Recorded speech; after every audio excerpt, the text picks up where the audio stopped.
का आखिरी सोमवारी है और आप महादेव के भक्त लग रहे हैं क्योंकि आपने लगाया हुआ है चंदन। और आज ब्लड बैंक को और डायलिसिस सेंटर को लेकर भी खबर ये है कि आप ओपनिंग कर रहे हैं।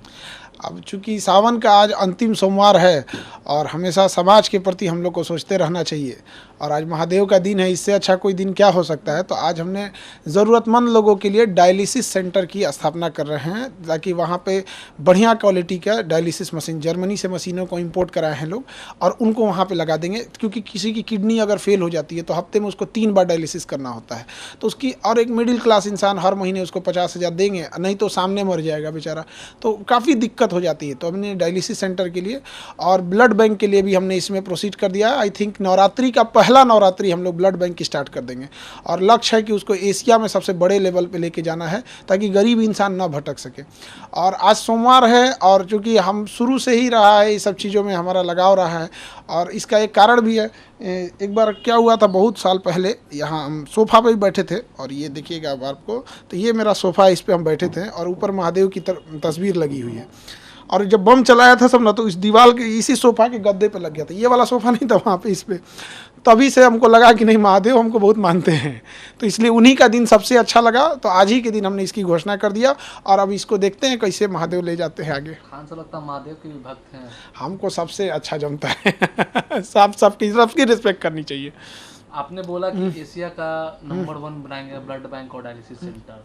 देखिए, हमको ना इसको हर डिस्ट्रिक्ट पे ले जाना है, क्योंकि गरीबी किसी एक जगह पे नहीं है।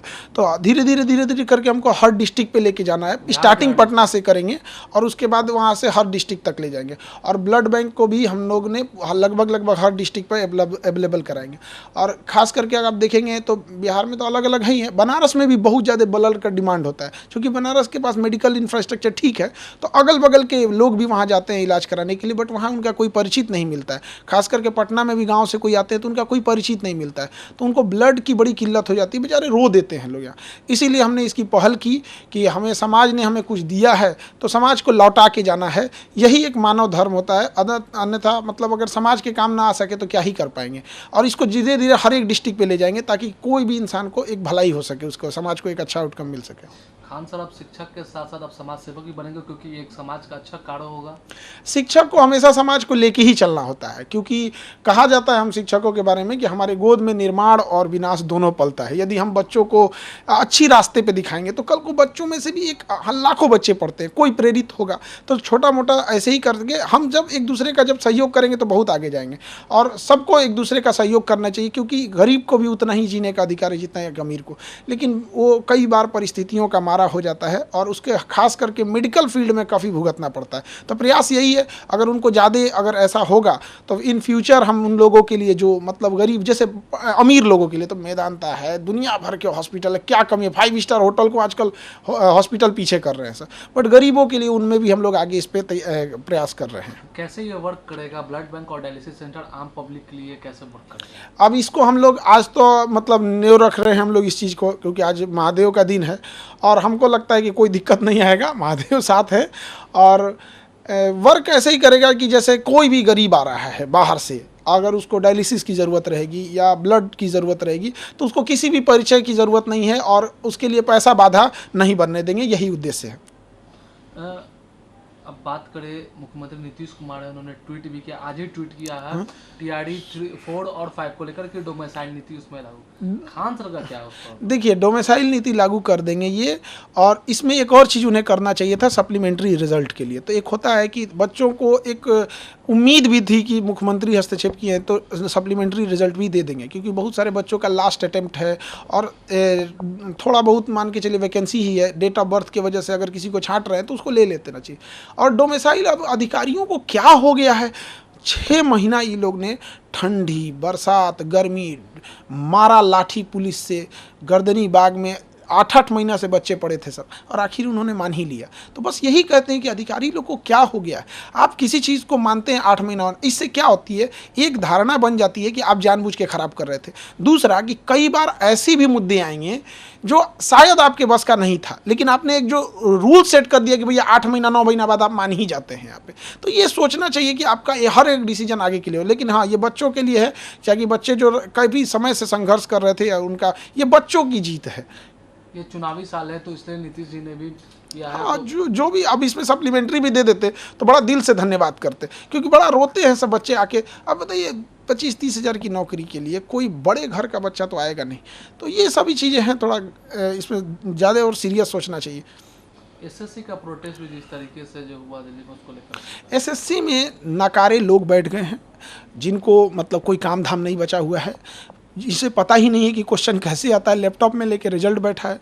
पुलिस का बर्ताव भी बहुत गलत था।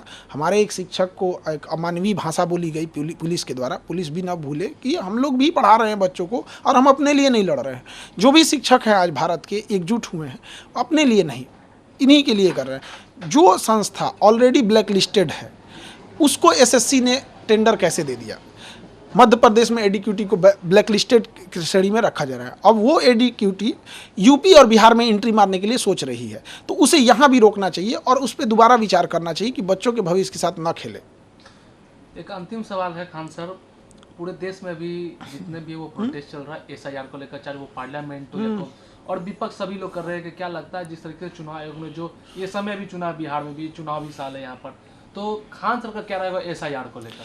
देखिए, चुनाव आयोग हो गया, सुप्रीम कोर्ट हो गया, ये जो संवैधानिक संस्थाएं होती हैं, ये राजनीति और पार्टी दलगत चीज़ों से ऊपर होती है। तो इनको कहीं ना कहीं इससे देश का भी साख जुड़ा होता है, तो इन्हें स्वतंत्र रूप से काम करना चाहिए। और थोड़ा मीडिया को भी इसमें सजग होना चाहिए। क्या है कि मीडिया चुनाव से पहले ओपिनियन पोल दिखाने लगती है, तो आप जब 2 महीने से किसी चीज़ को दिखा रहे हैं कि ये जीतेगा, ये जीतेगा, ये जीतेगा, फिर चुनाव के दिन अगले दिन एग्जिट पोल दिखाने लगते हैं, फिर अगले दिन विश्लेषण करने लगते हैं। अब एक जो इंसान, एक साधारण इंसान घर में टीवी पे देख रहा है 2 महीने से फलाना पार्टी जीतने वाली है, जीतने वाली है, अचानक जब कोई दूसरी जीतेगी तो क्या बोलेगा?